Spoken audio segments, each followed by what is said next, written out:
sound, and when I fall, you tied a rope to me. You're blessing me every day. Okay, कौन सा as पढ़ रहे हैं आज? एएस 16 बोरोइंग कॉस्ट, जिसके लिए आप सबसे पहले क्या बना सकते हैं, ये टाइम डायग्राम बना सकते हैं। आइडिया बिल्डिंग, सबसे पहले आपने एक आइडिया सोचा कि हाँ हम ये करेंगे, फिर आपने उसके लिए क्या ले लिया, पैसा ले लिया, लोन ले लिया। फिर अब उसके लिए आप क्या करें, बिल्डिंग बनवाने का आइडिया था, अब आप एक्सपेंडिचर कर रहे हैं फॉर मैप वगैरह, आर्किटेक्ट को फीस दे रहे हैं। फिर उसके बाद एक्चुअल कंस्ट्रक्शन स्टार्ट हो रहा है, और एक्चुअल कंस्ट्रक्शन जब जब चला उसके बाद में बीच में क्या आ गया, लेबर स्ट्राइक हो गया। लेबर स्ट्राइक कंप्लीट होने के बाद फिर कंस्ट्रक्शन चला और फिर बिल्डिंग कंप्लीट हो गया। बिल्डिंग कंप्लीट होने के थोड़े टाइम बाद हमने क्या कर दिया है, अब लोन का पेमेंट कर दिया है। अब इस पूरे डायग्राम से अपन समझने वाले हैं कि यार इंटरेस्ट की कॉस्ट का क्या करना है। ये जो लोन लिया है उस लोन पर जो आप इंटरेस्ट पे करेंगे, बोरोइंग कॉस्ट, इस बोरोइंग कॉस्ट का क्या करना है। क्या इसे पीएनएल में खर्चा मानना है, पीएनएल में डेबिट करना है खर्चा मानते हुए, या इसे बिल्डिंग के मतलब एसेट की कॉस्ट में क्या करना है, ऐड करना है, कैपिटलाइज करना है। तो कौन से टाइम पीरियड के लिए तो इसको एक्सपेंस ट्रीट करना है और कौन से टाइम पीरियड के लिए इसको कैपिटलाइज करना है, ये हम सीखेंगे इस चैप्टर में। चलिए बना लीजिए फटाफट से।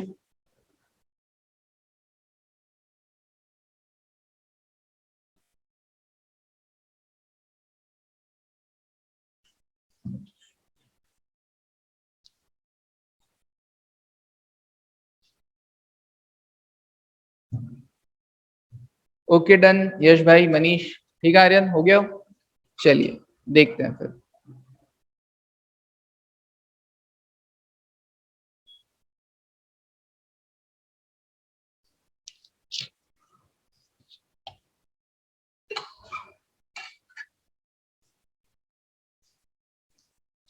हाँ जी, देखो पहले पढ़ते हैं फिर धीरे धीरे बनाते हैं।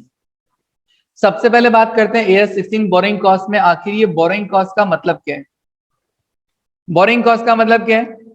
Are interest and other cost incurred by an enterprise in connection with the borrowing of fund. आप पैसा बोरो कर रहे हो तो बोरो करने पर क्या पे करना पड़ेगा, आपको इंटरेस्ट देना पड़ेगा, और उसके अलावा कोई इधर उधर का खर्चा हुआ। इंटरेस्ट बोरो करने के लिए आपको क्या करना पड़ता है, मतलब लोन बोरो करने के लिए आपको क्या करना पड़ता है, कुछ प्रोसेसिंग फीस भी लगती है, कुछ स्टैम्प ड्यूटी। अगर आज मैं बजाज फाइनेंस मान लीजिए उनसे लोन लूं तो उन्हें क्या बताएगा, देखो जी आपका इतना प्रोसेसिंग फीस लग जाएगा, आपका इतना स्टैम्प ड्यूटी लग जाएगा, इतना हर साल रिन्यूअल चार्जेस लग जाएगा। तो ये सब किसका पार्ट होगा, बोरोइंग कॉस्ट का ही पार्ट होगा। तो इंटरेस्ट के साथ साथ मुझे ये सब भी पे करना पड़ता है। फिर हम जो एएस 16 पढ़ रहे हैं उसमें बोरोइंग कॉस्ट किसके रिगार्डिंग पढ़ रहे हैं, हम पढ़ रहे हैं borrowing cost regarding qualifying asset. अब सर ये क्वालिफाइंग एसेट क्या है? एक ऐसी एसेट जो क्या करती है, that necessarily take substantial period of time to get ready for its intended use और सेल। एक ऐसी एसेट जिसको आप यूज लें या इससे बेचें, लेकिन इसको यूज लेने या बेचने के लिए आपको क्या करना पड़ेगा, इसको रेडी होने के लिए क्या चाहिएगा, सब्सटेंशियल पीरियड ऑफ टाइम चाहिएगा। तो कहा take substantial period of time to get ready.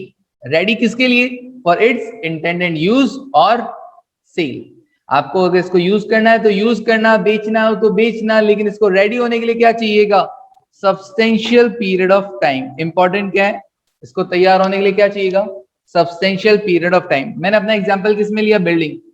Building का कंस्ट्रक्शन करोगे तो आपको टाइम चाहिएगा कि नहीं चाहिएगा, तो सब्सटेंशियल पीरियड ऑफ टाइम अपने को चाहिएगा। सर ये सब्सटेंशियल पीरियड ऑफ टाइम क्या होता है? सर 2 महीने, 4 महीने, 6 महीने, ऐसा कहीं डिफाइन नहीं कर रखा है, ठीक है ना, बस बोल रखा है substantial period of time. Generally ये 12 महीने माना जाता है, जनरली 12 महीने माना जाता है। फिर क्या कहा, अब क्वालिफाइंग एसेट के टाइप्स देखो। कोई एग्जांपल थ्योरी में पूछ ले आपसे कि बताओ जी क्वालिफाइंग एसेट क्या होता है, तो पहले तो डेफिनेशन लिख देना कि asset that necessary take substantial period of time, किसके लिए, to get ready for its intended use और सेल। फिर एग्जांपल में लिखना क्या क्या, पहला any tangible fixed asset which are in construction, under construction process है, और एक्वायर्ड टेंजिबल, या फिर आपने कोई खरीद ली हो, which are not ready for use और resale, such as plant and machinery. या तो कोई फिक्स्ड एसेट्स आप बनवा रहे हो, खुद खड़े रह के कंस्ट्रक्ट करवा रहे हो, या फिर हो सकता है आपने खरीद ली हो लेकिन अभी तक वो रेडी फॉर यूज नहीं हो, उसका आपने रॉ पार्ट खरीद लिया हो। रॉ पार्ट मतलब कुछ ऐसी एसेट्स भी आती है जो रॉ पार्ट में मिलती है, फिर आप उसको अपने अकॉर्डिंग क्या कर सकते हो, मॉडिफाइड करवा सकते हो। तो उसके लिए भी आपको क्या चाहिएगा, सब्सटेंशियल पीरियड ऑफ टाइम चाहिएगा। तो ऐसी टेंजिबल फिक्स्ड एसेट जो या तो अंडर कंस्ट्रक्शन हो, which are in construction process, या आपने खरीद ली हो, आपने खरीदी हो लेकिन वो रॉ फॉर्मेट में खरीदी हो, अभी तक वो यूज और रीसेल के लिए लायक नहीं है, such as plant and machinery हुआ, बिल्डिंग हुआ, शिप्स वगैरह हुए, ठीक है ना, ये सब चीजें। फिर क्या कहा, intangible asset which are under development phase और acquired but not ready for use और resale, such as patent. Patent में क्या होगा, आपने नाम करवा लिया बट अभी भी वो चीज है, मैं ये बनाऊंगा, मेरे पास ये प्रोसेस है, मैं इस चीज को बना लूंगा, लेकिन अभी वो डेवलप हो रही है, डेवलपमेंट फेज में है। तो जैसे जैसे डेवलपमेंट फेज चलता रहेगा तब तक वो उसमें कहां पे शो करेगा, वो qualifying asset. Okay, investment property, investment property को क्लियरली किसमें डाल दिया, क्वालिफाइंग एसेट में डाल दिया गया।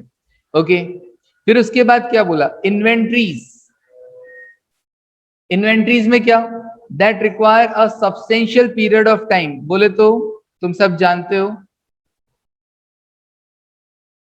अल्कोहल बनाने में क्या चाहिए होता है, टाइम चाहिए होता है। तो alcohol inventories that required a substantial period of time to bring them to a saleable condition, उसको स्टोर करके रखना पड़ता है, स्टोर करके रखोगे तभी वो सेलेबल कंडीशन में आएगा, अदरवाइज सेलेबल कंडीशन में नहीं आ पाता। तो ये चार नाम, tangible fixed assets which are in construction process, और एक्वायर्ड टेंजिबल एसेट जो कि अभी तक क्या है, जो अभी तक रेडी टू यूज और सेल नहीं है। दूसरा intangible asset which are in development phase, या फिर एक्वायर्ड इंटेंजिबल एसेट जो भी अभी तक रेडी टू यूज या सेल नहीं है। इन्वेस्टमेंट प्रॉपर्टी क्लियरली क्या, क्वालिफाइंग एसेट, इन्वेस्टमेंट प्रॉपर्टीज वगैरह।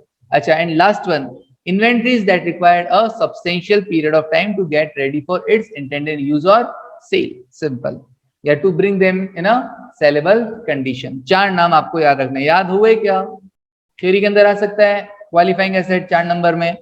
ओके, फिर उसके बाद अब बात करते हैं कि बोरोइंग कॉस्ट क्या होता है। बोरोइंग कॉस्ट, बोरोइंग कॉस्ट में क्या क्या आती है, क्या बोरोइंग कॉस्ट में क्या क्या आने वाला है, का interest and commitment charges, interest charges या कोई और फिक्स चार्जेस कि भैया हम आपसे बोरो करें तो हम आपको सालाना इतने रुपए देंगे, तो कमिटमेंट चार्जेस हो गए, ठीक है। बैंक बोरोइंग और other short term borrowings, amortisation of discount और प्रीमियम, आप डिवेंचर्स इश्यू करते हैं, डिस्काउंट पे इश्यू करते हैं, तो डिस्काउंट ऑन इश्यू और डिवेंचर्स को क्या करना होता है, राइट ऑफ करना होता है ना, तो वो कॉस्ट। और या फिर रिडम्पशन आप प्रीमियम पे करो, मतलब 100 रुपए का डिवेंचर अगर आपने 95 पे इश्यू किया तो 5 रुपए का डिस्काउंट, 100 रुपए वाला डिवेंचर अगर 110 पे रिडीम करोगे तो 10 रुपए का एक्स्ट्रा दोगे, तो वो भी लॉस। तो इन दोनों लॉसेस को भी किसमें काउंट किया गया है, बोरोइंग कॉस्ट में काउंट किया गया है। Ancillary cost incurred in connection of arrangement of borrowings,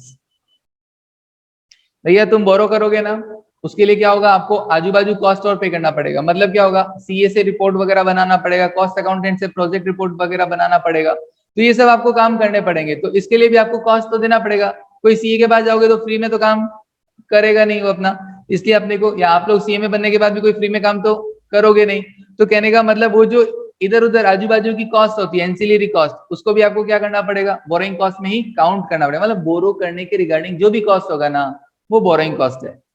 finance charges, finance charges under finance lease, finance charges under finance lease, finance charges भी इंटरेस्ट चार्जेस ही होते हैं।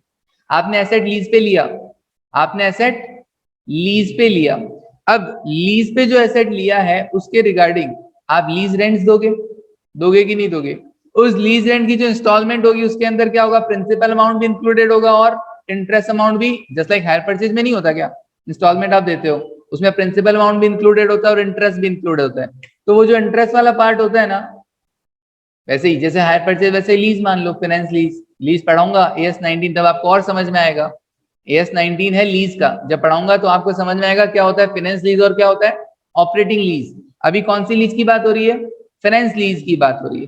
तो फाइनेंस लीज के अंदर क्या, फाइनेंसिंग चार्जेस, एक्चुअली क्या होता है ऑपरेटिंग लीज, तो है ना, ऑपरेटिंग लीज के अंदर अलग अलग कटते ही नहीं है।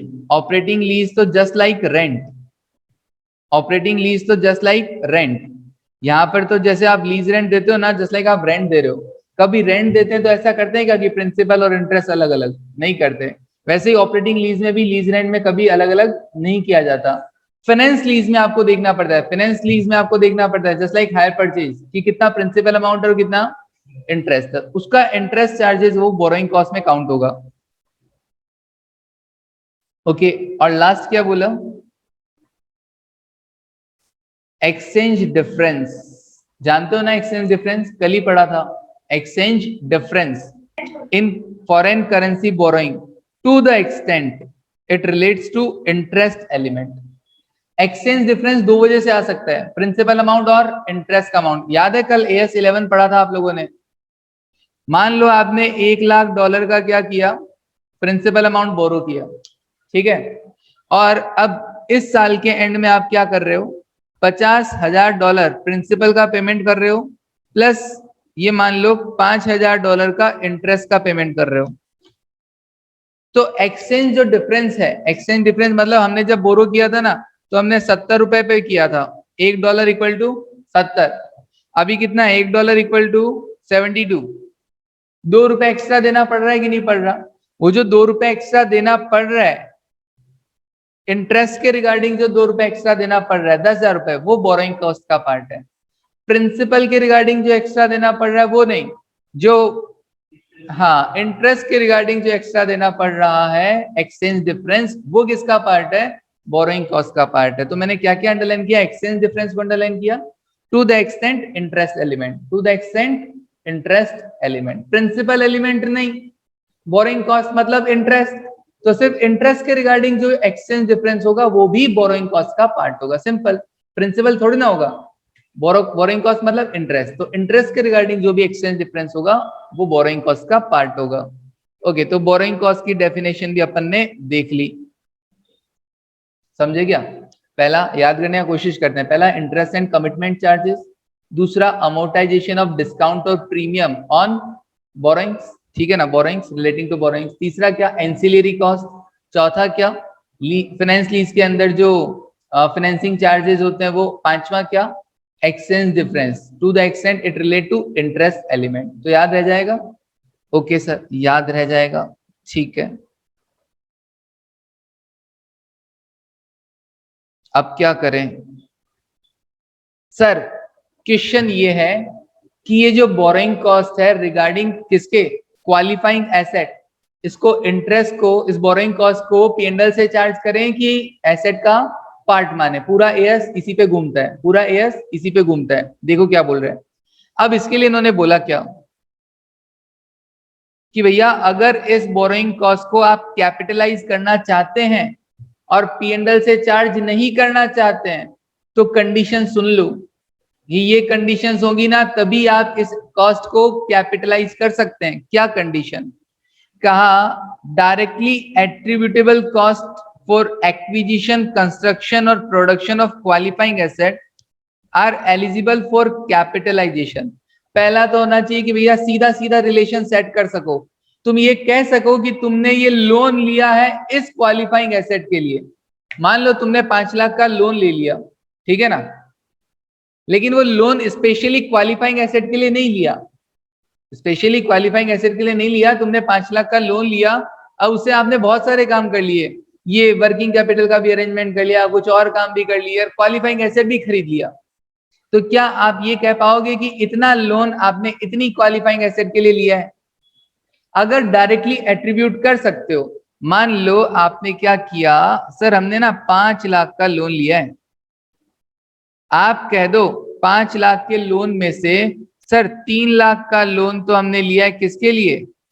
क्वालिफाइंग एसेट के लिए, और 2 लाख का लोन हमने लिया है किसके लिए? वर्किंग कैपिटल के लिए, वर्किंग कैपिटल के लिए। तो केवल ये जो 3 लाख का लोन जो आपने लिया है ना, इस पर जो इंटरेस्ट जाएगा ना, केवल उसको ही कैपिटलाइज करने का सोचना, बाकी को मत सोचना। क्या बोला? Directly attributable cost for acquisition, construction और production of qualifying asset. Qualifying asset को एक्वायर करने के लिए या उसको बनाने के लिए जो भी डायरेक्ट कॉस्ट होगी, वही कैपिटलाइजेशन के लिए एलिजिबल होगी। तो जो 3 लाख के लिए आप इंटरेस्ट पे करेंगे ना, उसको आप कैपिटलाइज करने के बारे में सोचना, और ये जो 2 लाख के लिए जो 2 लाख रुपए का जो लोन ले रखा है, इस पे जो इंटरेस्ट होएगा उसको हैंड टू हैंड P&L से चार्ज कर देना। समझ में आया? ओके, अभी देखो 3 लाख पे जो लोन लिया है ना, 3 लाख का लोन, उसका इंटरेस्ट अभी ऐसा नहीं कि डायरेक्ट सबका सब कैपिटलाइज कर देंगे, अभी इसमें और आगे देखो कंडीशन सुनो क्या बोला। अच्छा, डायरेक्टली एट्रीब्यूटेबल कॉस्ट क्या होता है sir? Are those costs that would have been avoided if the expenditure on qualifying asset have not been made। अगर ये क्वालिफाइंग एसेट नहीं खरीदता तो मुझे 3 लाख का लोन भी लेना नहीं पड़ता। अगर मेरा ऐसा माइंड स्टेटस है, अगर मेरा ऐसा स्टेटस है कि भैया अगर ये 3 लाख का एसेट नहीं खरीदता तो मुझे 3 लाख का लोन भी नहीं लेना पड़ता, तब मैं कह सकता हूँ हाँ ये 3 लाख का लोन वाकई आपने इस क्वालिफाइंग एसेट के लिए लिया है। मतलब अवॉइडेबल होना चाहिए।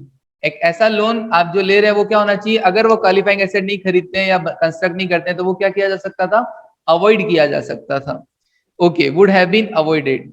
नाउ क्वालिफाइंग एसेट कंडीशन में क्या बोला, qualifying asset will render future economic benefit to the enterprise. हमको भी पता है भैया एसेट खरीदोगे तो फ्यूचर में इकोनॉमिक बेनिफिट्स तो मिलेंगे ही मिलेंगे, तो ये इतना इंपॉर्टेंट नहीं है। तो इंपॉर्टेंट क्या था भैया, डायरेक्टली एट्रीब्यूटेबल कॉस्ट, और लिखने के लिए हम ये भी लिखेंगे qualifying asset will render future economic benefits. तो 2 कंडीशन याद रहेंगी। ओके, फिर अभी क्वेश्चंस करेंगे ना तो और बार बार रिपीट होंगी ये देखना। अब ये बोला कि बताओ अमाउंट कितना कितना कैपिटलाइज करें, कितना कैपिटलाइज करें। तो कहा एक बात बताओ, इसको पढ़ने से पहले एक बात बताओ, ये 3 लाख का मैंने लोन लिया, ठीक है, मैंने आज लोन लिया, लेकिन क्वालिफाइंग एसेट पे खर्चा हो रहा है 3 महीने बाद, क्वालिफाइंग एसेट पे खर्चा हो रहा है 3 महीने बाद, तब तक मैंने इन 3 महीने के लिए इसको बैंक में जमा करवा दिया, और बैंक में मुझे इस 3 लाख पर क्या मिल रहा है, इंटरेस्ट मिल रहा है, तो ये मेरी इनकम हो गई ना। तो एक तरफ तो 3 लाख के लोन पर मैं इंटरेस्ट दे रहा हूं, और एक वही 3 लाख रुपए मैंने बैंक में जमा करवा दिए, वही 3 लाख रुपए, और उससे मुझे इंटरेस्ट मिल रहा है। तो क्या इससे इंटरेस्ट की कॉस्ट रिड्यूस नहीं हो जाएगी? हो जाएगी ना। 15% से मैंने लोन लिया, 10% पे मैंने इंटरेस्ट भी इन्वेस्ट कर रखा है, तो नेट कॉस्ट 5%। तो ये यही कहना चाह रहे हैं कि भैया कैपिटलाइज सिर्फ कितना करो, actual borrowing cost incurred during the period less any income generated on the temporary investment of amount borrowed.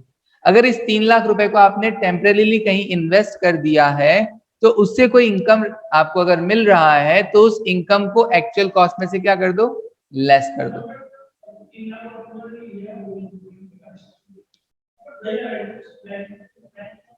पहले लेके बैठ गए तुम लोग एक्चुअल में, हाँ पहले लेके बैठ गए, एक्चुअल में क्वालिफाइंग एसेट पे खर्चा स्टार्ट ही नहीं हुआ। भाई लोन तो ले लो, खर्चा करेंगे कि तब कर लेंगे, फिर किसी भी वजह से किसी भी रीजन से महीने भर की डिले हो गया तो वो महीने भर तुम अपने पॉकेट में तो रखोगे नहीं, उसको पैसा कहीं ना कहीं इन्वेस्ट करोगे, तो उससे जो भी थोड़ा बहुत रेवेन्यू जनरेट होगा उस रेवेन्यू को क्या करोगे, उससे आपकी अपनी बोरिंग कॉस्ट को कम कर लोगे। क्लियर है अभी? ओके जी, आगे बढ़ते हैं। हाँ जी ठीक है। अब नेक्स्ट टॉपिक क्या, कैपिटलाइजेशन स्टार्ट कब से करना है, कैपिटलाइजेशन को स्टार्ट कमेंस कब से करें। तो इसके लिए क्या कंडीशन बोला, कहा 3 conditions must be fulfil, 3 condition पूरी होनी जरूरी है, उससे पहले आप कैपिटलाइज नहीं कर सकते। क्या क्या? पहला बोला activities which are essential to prepare the asset should be in progress. Activities are in progress, काम स्टार्ट हो गया हो, जिसके लिए आपने लोन लिया हो ना वो काम स्टार्ट हो गया है। Which are essential to prepare the asset, asset को बनाने के लिए आपने काम स्टार्ट कर दिया है।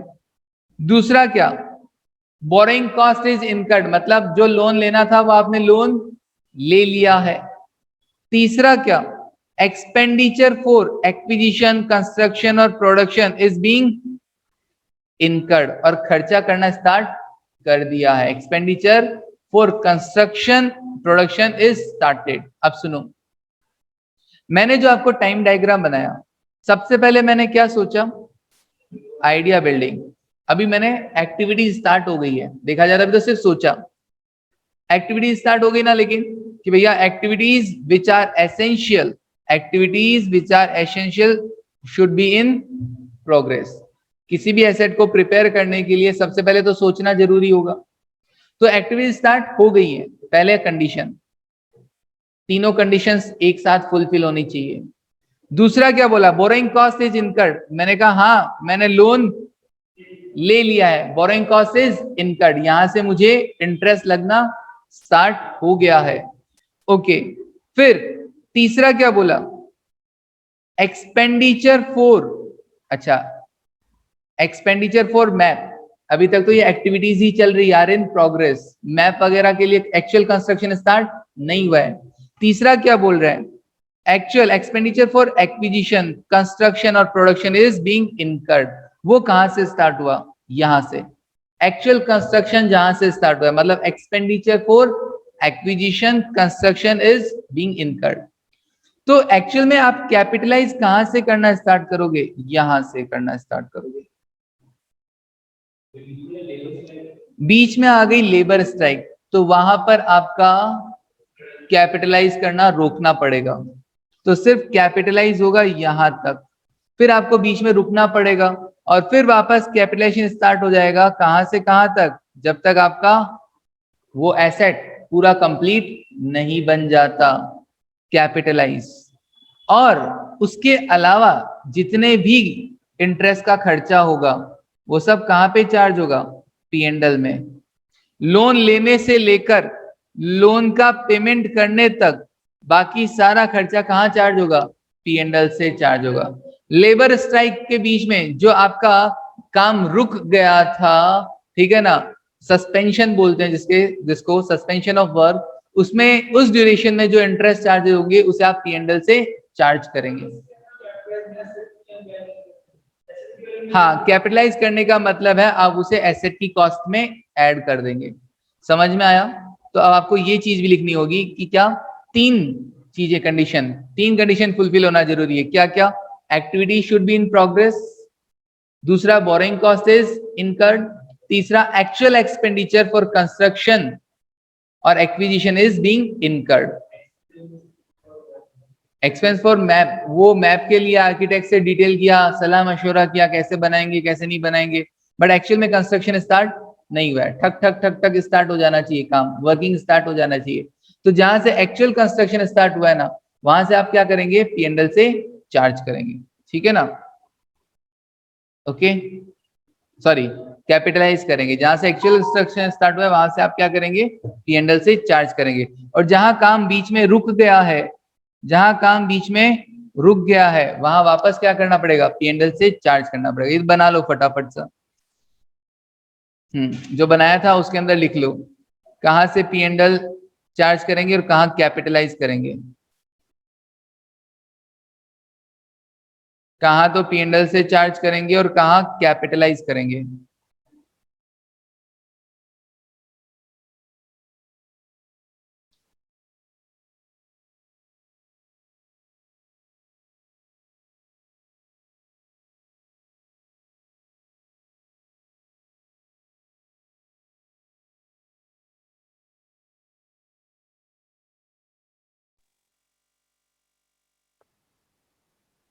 Done sir.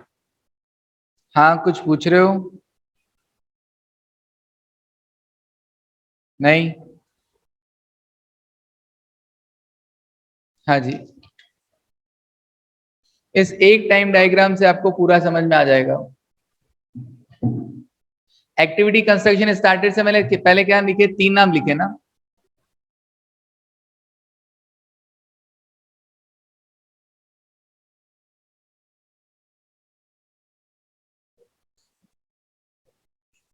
आइडिया बिल्डिंग का तो कोई रोल ही नहीं है, देखा जाए तो आइडिया बिल्डिंग का तो कोई रोल ही नहीं है।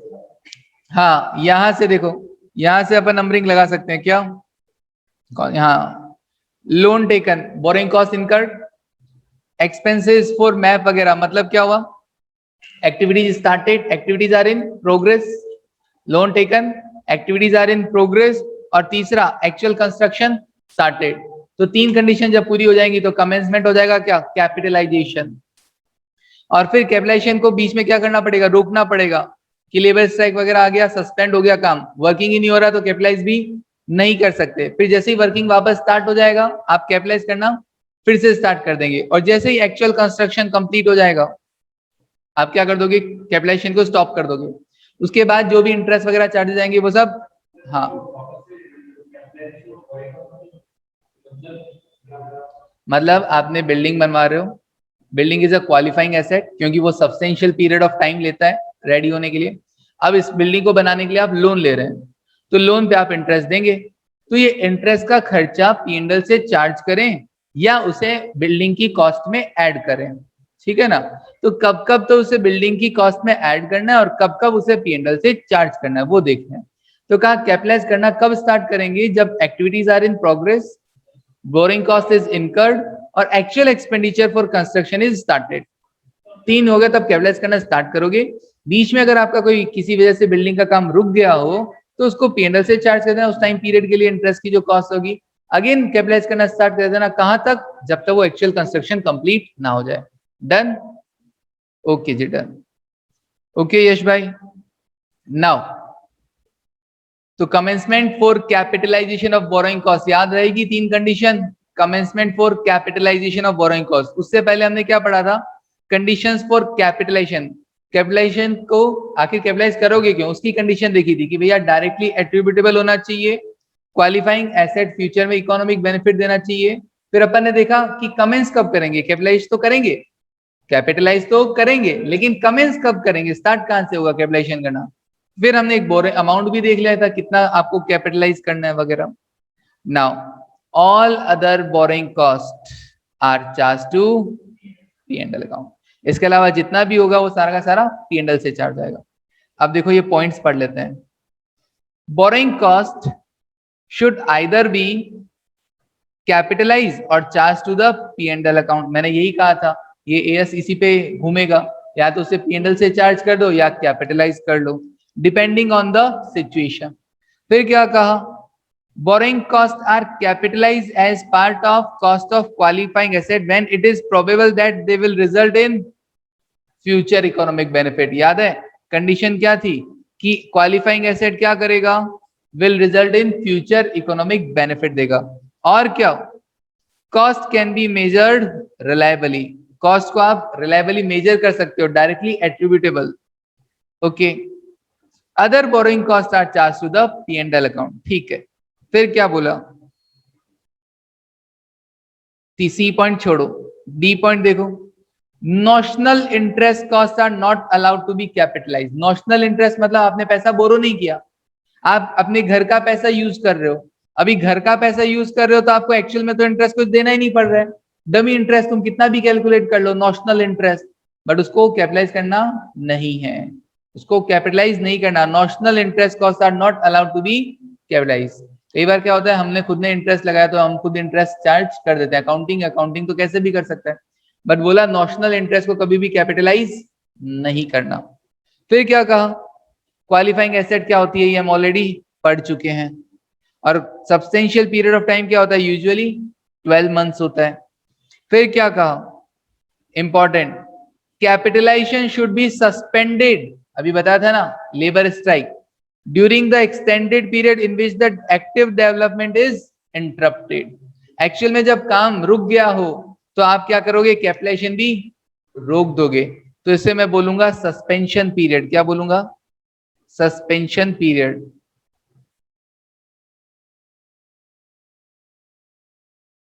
Labour strike, suspension period.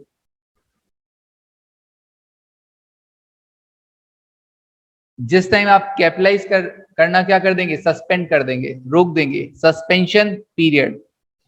फिर क्या कहा, कैपिटलाइजेशन शुड सीज, कैपिटलाइजेशन होना खत्म हो जाएगा, अब इसके बाद कोई कैपिटलाइजेशन नहीं। When substantially all the activities necessary to prepare the qualifying asset for its intended use or sale are complete।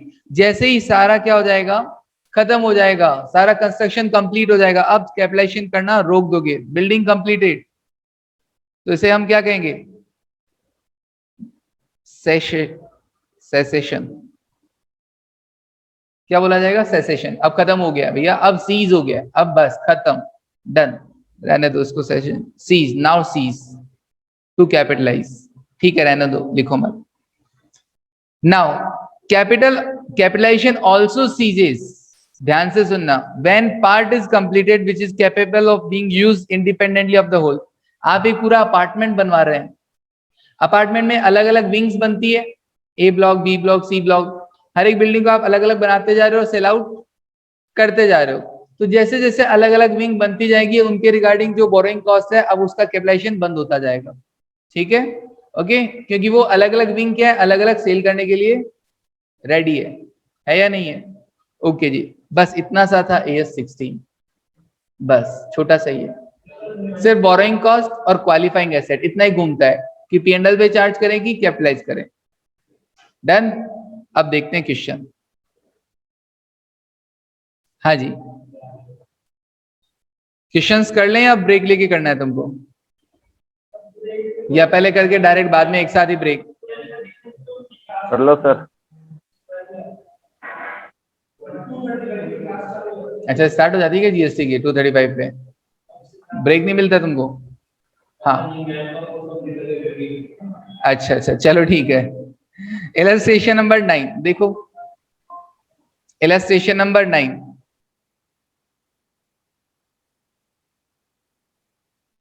देखो क्या बोल रहा है, calculate the value of qualifying asset from the following particulars as presented by X limited. Qualifying asset का value determine करना है। अब qualifying asset को खरीदने के जो खर्चे लग रहे हैं, कंस्ट्रक्शन के जो खर्चे लग रहे हैं, वो तो क्वालिफाइंग एसेट की कॉस्ट का पार्ट है ही, प्लस साथ ही साथ बोरोइंग कॉस्ट को भी अपने को कंसिडर करना पड़ेगा कि भैया इसके रिगार्डिंग जो बोरोइंग कॉस्ट है ना वो कितना कैपिटलाइज करना है। तो देखो, ए लिमिटेड इनकर्ड 25 लाख रुपए to construct a factory premises. तो ये जो 25 लाख रुपए हैं वो तो क्वालिफाइंग एसेट का कॉस्ट का पार्ट है ही, which was ready for use on 31 December 2013। जब तक वो रेडी टू यूज नहीं हो जाती एसेट तब तक क्या होगा, बोरोइंग कॉस्ट को भी क्या करना पड़ेगा, तब तक की बोरोइंग कॉस्ट को भी कैपिटलाइज करना पड़ेगा कि नहीं करना पड़ेगा। It used the fund from working capital facility given by a commercial loan on which interest was payable 12% per annum. It was found during the period of construction the average balance, ये फर्जी line है, 30 लाख से loan कम नहीं है, मतलब 30 लाख की आपको overdraft facility मिली हुआ है, आपका खर्चा तो एक्चुअल में कितना था, सिर्फ 25 लाख रुपए था। वो 25 लाख भी कैसे लगा आपका, जुलाई से आपने कंस्ट्रक्शन स्टार्ट कर दिया था, दिसंबर तक आपका कंस्ट्रक्शन चला था, कितना कितना, जुलाई में 3 लाख रुपए, अगस्त में 4 लाख, सितंबर में 6 लाख, अक्टूबर में 5 लाख, नवंबर में 4 लाख, दिसंबर में 3 लाख, ऐसे करके आपने टोटल 25 लाख रुपए लगा दिए। इंटरेस्ट रेट कितना लग रहा है आपको, 12% लग रहा है। 12%। अब आपको ये बताना है कि क्वालिफाइंग एसेट की वैल्यू कितनी है टोटल, तो कैसे सॉल्व करोगे इसको?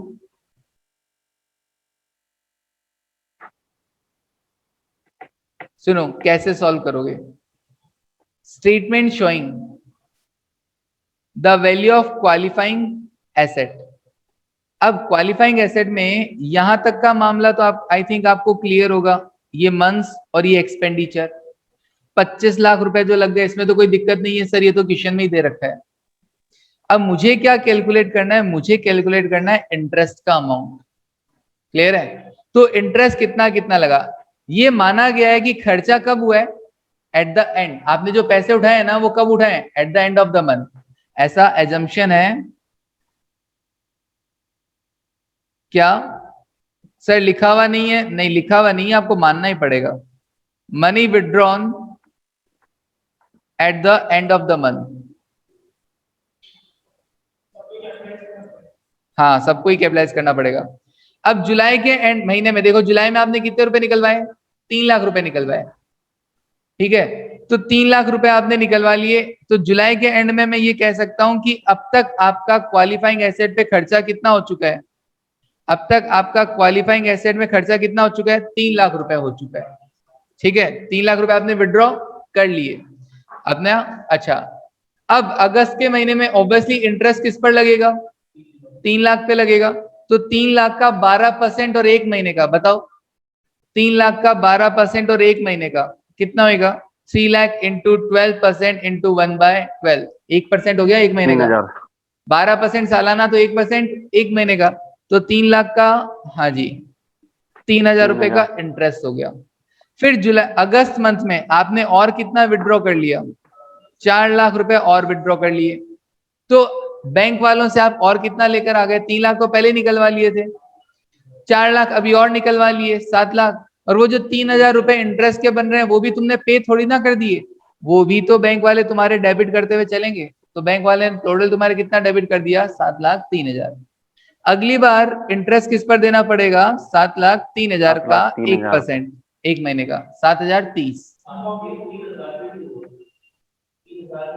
हाँ इंटरेस्ट पर इंटरेस्ट कंपाउंडिंग। हालांकि इस क्वेश्चन की एक कमी है, इसने बोला नहीं कंपाउंडेड मंथली, बोलना चाहिए था कंपाउंडेड मंथली, बोला नहीं। क्या कर सकते हैं, एग्जाम में भी ऐसा ही आएगा तो अपने को तो ऐसा ही मानना पड़ेगा।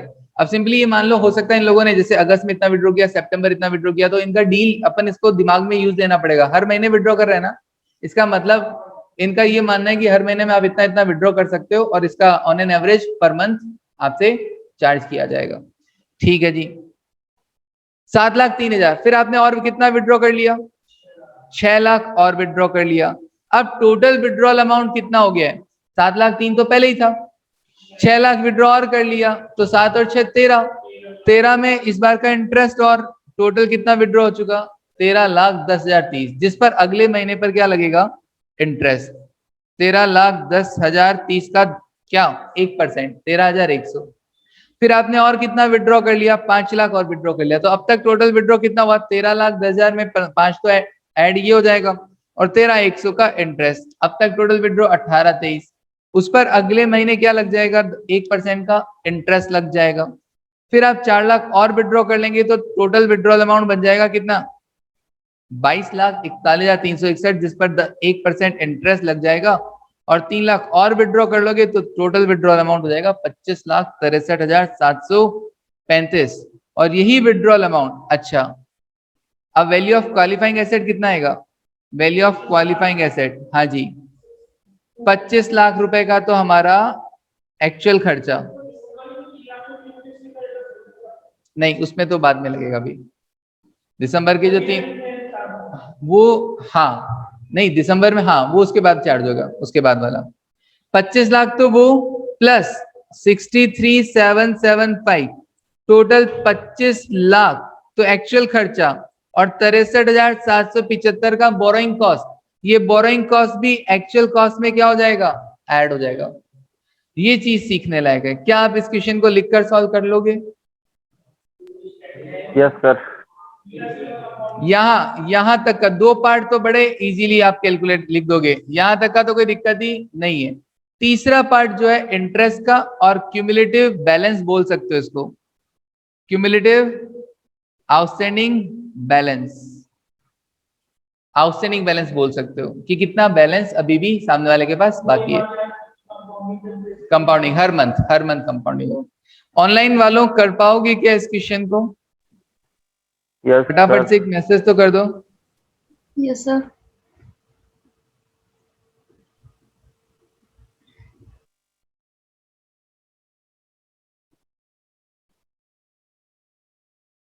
एक सेकेंड,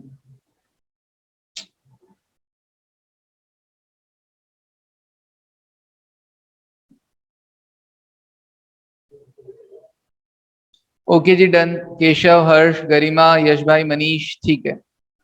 तो सिंपली हर महीना इंटरेस्ट कैलकुलेट करना, ये याद रखना पड़ेगा, कंपाउंडेड मंथली, क्योंकि हर महीना विड्रॉ कर रहे हैं ना, तो आप ये मानो हर महीने ही आपको कंपाउंडिंग लगने वाला है। चलिए, क्वेश्चन में कहीं लिखा हुआ हालांकि नहीं है, ये भी नहीं लिखा हुआ है कि वो पैसा मंथली विड्रॉ हो रहा है at the end of the month. अगर एट द बिगिनिंग होता तो जुलाई से इंटरेस्ट लगना चालू हो जाता, जुलाई से इंटरेस्ट लगना चालू हो जाता, 3 लाख पे लग जाता पहले। ये जो 3,000 लग रहा है ना, नहीं, अगर आप starting of the month withdraw कर रहे हो, 1 जुलाई को विड्रॉ कर लिया, तो 3 लाख अगर 1 जुलाई को विड्रॉ कर लोगे तो at the end of the month 3,000 रुपए तो उसी महीने लग जाएंगे ना। तो एक्चुअली एट द, हाँ बिगिनिंग ना विड्रॉ करके एट द एंड विड्रॉ कर रहे हैं लोग अमाउंट। नाउ कहीं डेट भी नहीं लिखा हुआ, ऐसा बोल देते कि है ना कंस्ट्रक्शन स्टार्ट हो रहा है कब से, 31 जुलाई से, तो भी हम मान लेते चलो ठीक है उस दिन पैसा विड्रॉ किया होता, बट ऐसा कुछ लिखा हुआ नहीं है। नाउ नेक्स्ट क्वेश्चन देखो, इलस्ट्रेशन नंबर 10 क्या कह रहा है। 20 अप्रैल 2012 को एम लिमिटेड ने एक लोन लिया 50 लाख रुपए का, 50 लाख, ठीक है आयुष, कितने का? 50 लाख का। और उस लोन से क्या किया? उस लोन से एक शेड कंस्ट्रक्ट करवाया, टेंजिबल एसेट ना, मशीनरी खरीदा, वर्किंग कैपिटल में इन्वेस्ट किया, और ट्रक को खरीदने के लिए एडवांस दिया, ट्रक को खरीदने के लिए एडवांस दिया। 20, 15, 10, 5, टोटल कितना हो गया? 50 लाख रुपए। तो आपने जो लोन लिया ना, वो आपको बोल दिया कि भैया हमने इतने में पैसा लगाया। फिर नीचे बोला क्या? मार्च 2013 को construction of shed was completed. अच्छा, मार्च 13 तक कंप्लीट हो चुका है, तो जब तक कंप्लीट होगा तब तक जो बोरोइंग कॉस्ट होगी उसे क्या करना पड़ेगा? कैपिटलाइज करना पड़ेगा। Borrowing cost regarding qualifying asset, तो पहले तो ये चेक करो कि ये क्वालिफाइंग एसेट है या नहीं है। Sir, shed is a qualifying asset, it takes substantial period of time to get ready for its intended use और सेल। ओके, फिर इसने क्या कहा? मशीनरी खरीदा, मशीनरी खरीदा, तो क्या ये बोरोइंग क्वालिफाइंग एसेट है? No, not a qualifying asset. खरीदा, मार्केट से खरीद के लेकर आ गए, बस।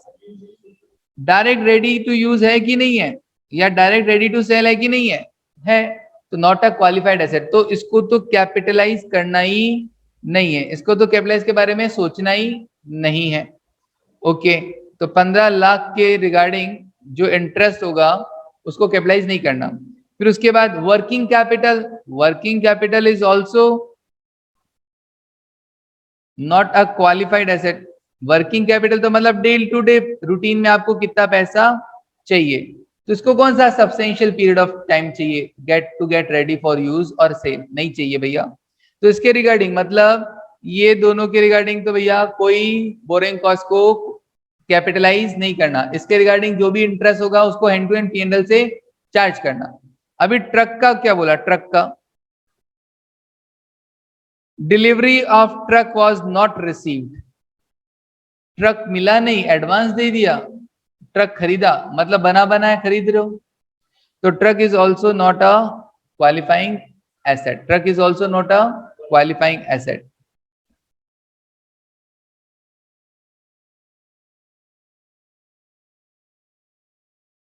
ओके सर, हाँ बोलो।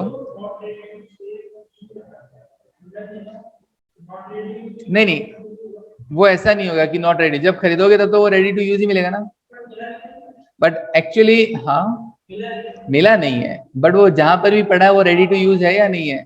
हाँ, ऐसा तो है नहीं, रॉ फॉर्मेट में है।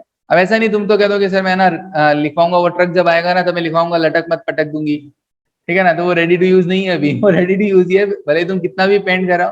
हाँ, फिर मिलेंगे चलते चलते, कुछ भी लिखवा लो चाहे।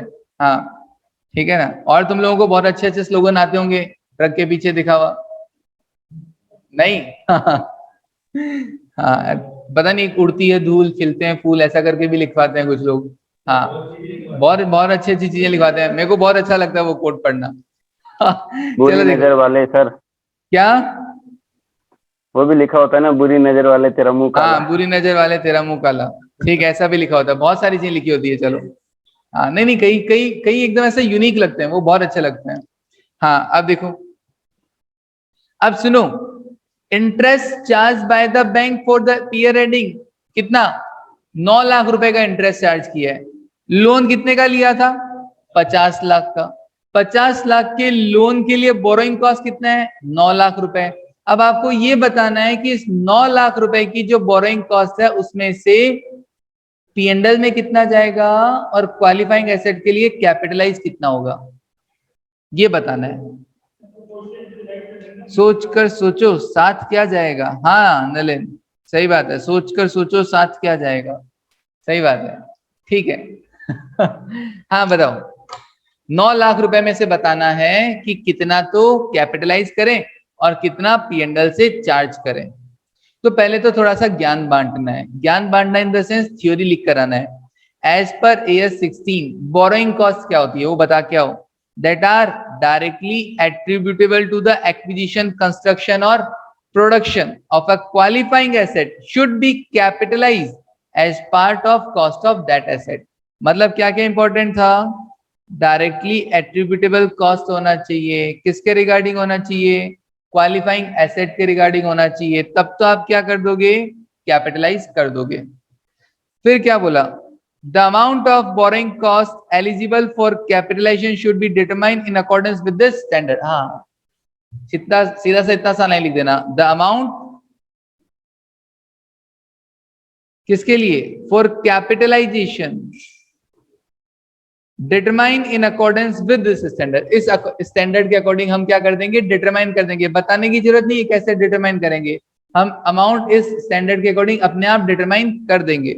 फिर क्या बोला, other borrowing cost should be recognised as an expense in which they are incurred. बाकी के बोरिंग कॉस्ट को क्या मानना, खर्चा मान लेना। बाकी के बोरिंग कॉस्ट को क्या मान लेना, खर्चा मान लेना। ओके जी।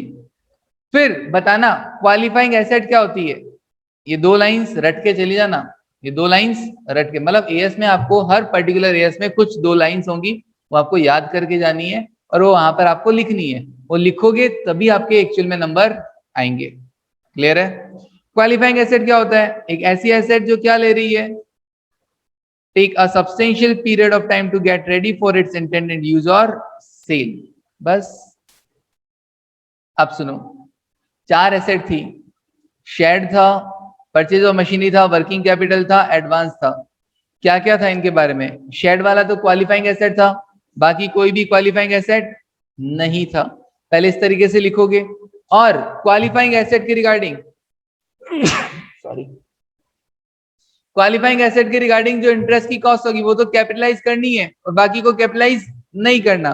तो इंटरेस्ट टू बी कैपिटलाइज में सिर्फ क्या आएगा कि भैया 50 लाख के लोन में से सिर्फ शेड पे जो हमने यूज किया था 20 लाख रुपए, शेड बनाने में, कंस्ट्रक्ट करने में जो काम लिए थे, केवल उसके रिगार्डिंग ही इंटरेस्ट का अमाउंट आप क्या करेंगे, कैपिटलाइज करेंगे। मतलब क्या हुआ, 50 लाख के लोन पे लग रहा है 9 लाख रुपए का इंटरेस्ट, तो 20 लाख के लोन पे कितना interest, 9 divided by 50 into 20 that is 3.6। ये तो कर देना कैपिटलाइज। और बाकी सारा का सारा आप क्या कर दोगे, charge to the P&L account, charge to the P&L। बताओ कर पाओगे क्या, कॉलम वाइज बनाना होगा। पहले क्या जानना जरूरी है, क्वालिफाइंग एसेट है कि नहीं है, ठीक है ना। और उस क्वालिफाइंग एसेट पर आपको जो भी बोरिंग कॉस्ट है उसको कैपिटलाइज कर देना। Done, okay. चलिए जी, इलस्ट्रेशन नंबर 11 देखो कितने इलस्ट्रेशन है, 11, 12, 13, 14, 4 है, देख लें।